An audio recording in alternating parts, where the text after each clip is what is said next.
Le procureur de la République a prolongé la garde à vue du journaliste Monodi Mbaidikim Olivier jusqu'à lundi après son interpellation le 5 mars 2025 à N'Djamena.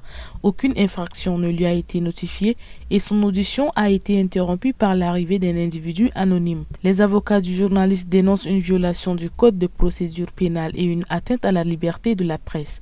Cependant, le patronat de la presse tchadienne exprime son indignation et exige la libération immédiate de Monodi, qualifiant ces actions de violation des droits fondamentaux et appelant à une mobilisation nationale et internationale.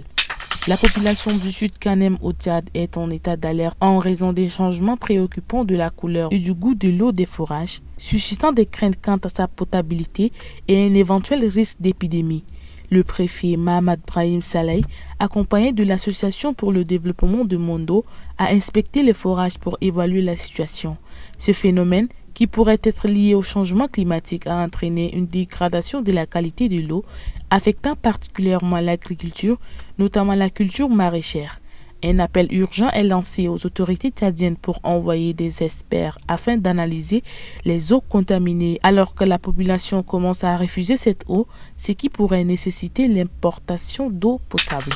Le président de la Fédération tchadienne de football, Taher Oley Hassan, accompagné de plusieurs membres de son bureau exécutif, s'est rendu ce vendredi 7 mars 2025 à l'Académie de football de Milésie afin d'encourager et de galvaniser les Sao, actuellement en pleine préparation pour les éliminatoires de la Coupe du Monde 2026. Au cours de sa visite, Taher Oley Hassan a réaffirmé son soutien indéfectible aux joueurs, leur promettant un accompagnement dans leur préparation pour ces éliminatoires. Il a également exhorté les joueurs à honorer leur pays lors des 2 prochains matchs contre le Ghana et les Comores, en réalisant des résultats probants qui témoignent de leur engagement et de leur travail acharné.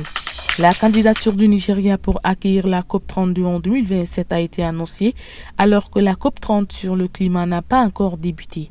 Le Nigeria, unique pays africain à avoir inscrit un objectif de 0 émission nette de gaz et effet de serre d'ici 2060 dans sa législation, souhaite se positionner comme un leader en matière d'action climatique. Malgré son statut de plus grand producteur pétrolier d'Afrique et les défis environnementaux du delta du Niger, le pays a l'intention de défendre ses arguments lors des prochaines négociations. La décision finale de l'accueil de la COP32 sera prise par les nations africaines en novembre lors de la COP30 au Brésil.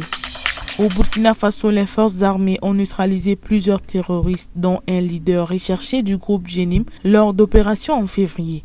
Le 10 février, une attaque contre l'armée dans la province du Sourou a été rapidement repoussée, entraînant la mort d'au moins 73 terroristes.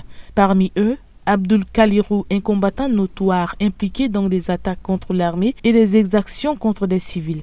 Sa neutralisation est considérée comme un coup dur pour les terroristes actifs dans la région de la Boucle du Monde.